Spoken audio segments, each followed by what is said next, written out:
উপস্থিতি, আপনারা জানেন বাংলাদেশের জাতীয়তাবাদী ছাত্রদল বেসরকারি বিশ্ববিদ্যালয় শাখা দীর্ঘ একটি সময়ের মধ্য দিয়ে যুদ্ধের মধ্য দিয়ে গণতন্ত্রের পক্ষে লড়াই করে আজকে আমরা এই অবস্থানে দাঁড়িয়েছি।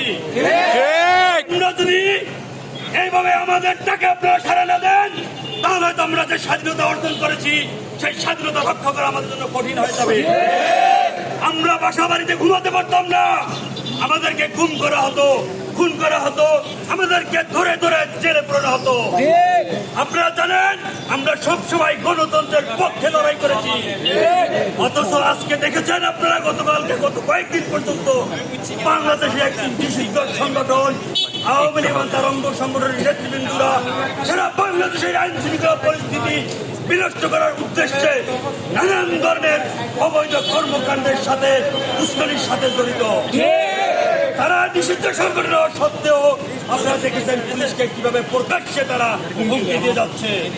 আর আমার পুলিশ ভাইয়েরা তারাও সেই হুমকিকে ভয় পেয়ে তারাও চুপচাপ আছে। আমি বলবো তারা কি ভয় পেয়েছেন নাকি তারাই আওয়ামী লীগের দোষর? কারণ 17 বছর তো বাংলাদেশ জাতীয়তাবাদী ছাত্রদল কোনোদিন পুলিশকে ভাবে হুমকি দেয়নি, তবুও তাদেরকে কেন নির্বিচারে নির্যাতন করা হতো? আপনারা জানেন বাংলাদেশ জাতীয়তাবাদী ছাত্রদল বাংলাদেশের সবচেয়ে বড় একটি গণতান্ত্রিক রাজনৈতিক দলের একটি সংগঠন। আমাদের সেই গণতান্ত্রিক অধিকার হরণ করার জন্য তারা যেভাবে পেশি শক্তি ব্যবহার করেছে, যেভাবে আমাদের উপর দমন পীড়ন চালানো হয়েছে, তা সারা বাংলাদেশের মানুষ সাক্ষী রয়েছে। প্রিয় সহযোদ্ধা ভাইয়েরা, আপনারা জানেন আগামীকালকে অত্যন্ত গুরুত্বপূর্ণ একটি দিন।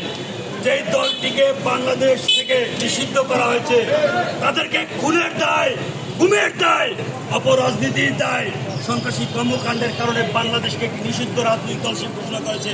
সেই বাংলাদেশ আওয়ামী লীগে তারা চাচ্ছে প্রতিষ্ঠাবাসী উপলক্ষে বাংলাদেশে একটি অরাজকতা পরিস্থিতি তৈরি করতে। তো তাদের কোনো রাইটস নাই, তারা বাংলাদেশের রাজনীতি করবে। কলঙ্ক তাদের গায়ে লাগিয়েছে, যে আমাদের রক্ত তারা তাদের গায়ে লাগিয়েছে, তাদেরকে অবশ্যই শাস্তির আওতায় আসতে হবে।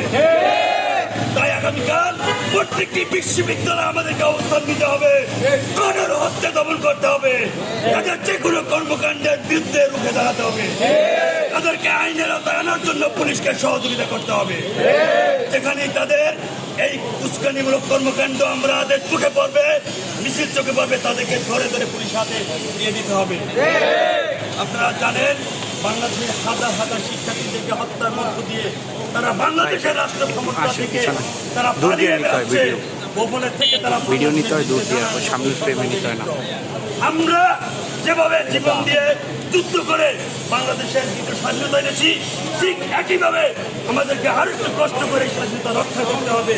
যদি আমরা রক্ষা করতে পারি, যেভাবে বাংলাদেশ এগিয়ে যাচ্ছে, তারেক রহমানের নেতৃত্বে বাংলাদেশ হবে পৃথিবীর সবচেয়ে সুন্দর একটি গণতান্ত্রিক, সবচেয়ে শান্তির একটি দেশ। সহযোগিতা করতে হবে সরকারকে। সবাই প্রতি আহ্বান জানিয়ে আগামীকালকে আপনারা ক্যাম্পাসে অবস্থান থাকবেন, মোটরসাইকেল দিয়ে সরাম দিবেন, এই অবৈধ কর্মকাণ্ডের বিরুদ্ধে রুখে দাঁড়াবেন, কোথায় যেন মিছিল করতে না পারে তারা। প্রকাশ্যে আপনাদেরকে নির্দেশনা প্রদান করছি, ইনশাল্লাহ কঠোর হস্তে তাদেরকে দমন করা হবে। ধন্যবাদ। সচেতন আপনারা সবাই ভালো থাকবেন। আমরা ইনশাল্লাহ আপনাদের পাশে অতীতে যেভাবে ছিলাম, ভবিষ্যতে ইনশাল্লাহ। ধন্যবাদ জানিয়ে আমি আমার বক্তব্য শেষ করছি।